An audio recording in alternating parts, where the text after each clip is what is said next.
Saudara-saudara sekalian, Allah Subhanahu wa Ta'ala memerintahkan kita untuk melaksanakan sholat lima waktu, karena sholat ini adalah pembeda antara kita yang beragama Islam dengan orang-orang yang berada di luar Islam. Olehnya itu, saudara-saudara sekalian, maka melaksanakan sholat 5 waktu adalah hal yang fardu, yang hukumnya apabila kita laksanakan mendapat keselamatan, dan apabila kita tinggalkan maka azab yang pedih akan menunggu kita. Dan apabila kita perhatikan, saudara-saudara sekalian, perintah sholat ini tidaklah ada alasan yang membuat kita untuk meninggalkannya. Pertama, saudara-saudara sekalian, perintah sholat bisa dilakukan dengan berdiri, bisa dilakukan dengan duduk, bisa dilakukan dengan berbaring, dan bisa dilakukan dengan isyarat. Jadi tidak ada halangan bagi kita untuk melaksanakannya. Kedua, saudara-saudara sekalian, hal yang tidak bisa menjadi alasan bagi kita untuk meninggalkan sholat, karena pertama, sholat itu bisa dijamak, bisa dikasar apabila dalam situasi dan kondisi tertentu. Kemudian, saudara-saudara sekalian, letak sholat 5 waktu pun tidak mengganggu aktivitas kita sehari-hari. Pertama, kita terangkan adalah sholat zuhur. Sholat zuhur adalah di mana kita beristirahat, karena di waktu itu matahari sangat terik.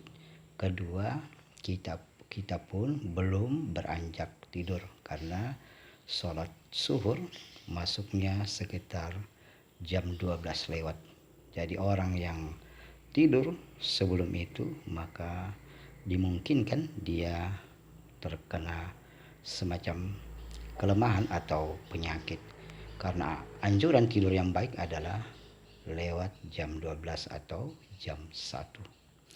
Kedua, saudara-saudara sekalian, salat asar, di mana di waktu itu kita belum artinya melakukan aktivitas kita, karena sholat asar dimulai pada waktu jam-jam sekitar 3:30 atau jam 3 lewat.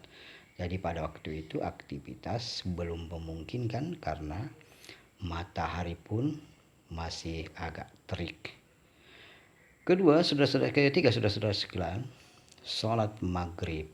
Sholat maghrib kita lakukan menjelang petang, artinya sudah masuk petang, mulai agak malam, di mana kita memang sudah selesai melakukan aktivitas, sudah selesai bersih-bersih, artinya mandi segalanya, dan di situ suasananya kita masih nyaman, artinya kita segar, sudah mandi, sudah bekerja, dan kita diperintahkan untuk melaksanakan sholat, jadi tidak mengganggu aktivitas kita. Yang keempat, saudara-saudara sekalian, sholat isya. Sholat isya dilakukan sekitar jam 7 lewat atau 7:30. Itu pun tidak mengganggu aktivitas kita, kebersamaan kita bersama keluarga kita, waktu tidur kita, karena di waktu itu memang kita belum timbul rasa kantuk untuk pergi tidur.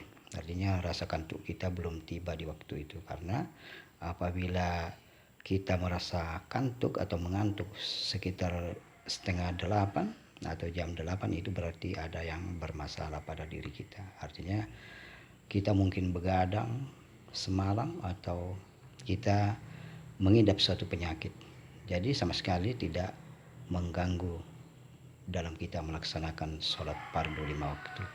Kemudian, saudara-saudara sekalian, sholat subuh. Sholat subuh dilaksanakan agak menjelang pagi, hampir mau menjelang pagi.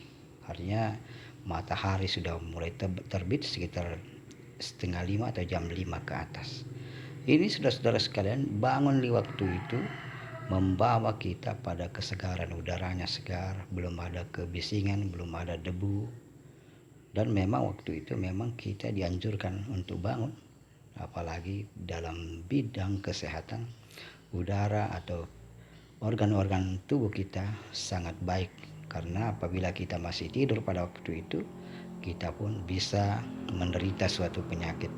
Ya, ada kemungkinan kita diserang penyakit apabila kita membiasakan tidur sampai pagi, apalagi sampai siang.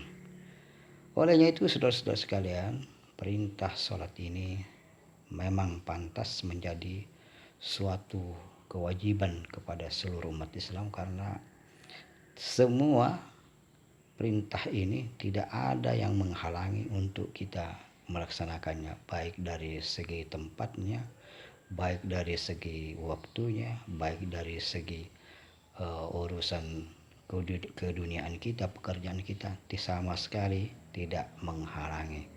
Maka dari itu yang harus kita renungkan, saudara-saudara sekalian, untuk kita bagaimana menjaga sholat 5 waktu ini bersama keluarga kita dengan baik, karena sholat adalah amalan yang menentukan. Apabila sholat kita tidak ada, jelas tidak ada keselamatan. Sedangkan kita sholat belum tentu kita selamat, apalagi kalau kita tidak sholat. Karena sholat yang diterima adalah sholat yang khusyuk. Orang-orang yang lalai dalam sholatnya, artinya dia sholat tapi tidak mengingat Allah, tentu sholatnya faedahnya berkurang. Tapi yang menjadi kesimpulan kita bahwa kita memang butuh proses sholat saja dulu, nanti menjadi kebiasaan dan kita dapat memelihara ingatan kita dalam sholat. Dan demikianlah saudara-saudara sekalian, pembahasan kita hari ini, mudah-mudahan ada manfaatnya dan mudah-mudahan kita selalu bisa menjaga sholat kita dan Allah merahmati kita semua. Amin, amin, amin, amin ya rabbal alamin.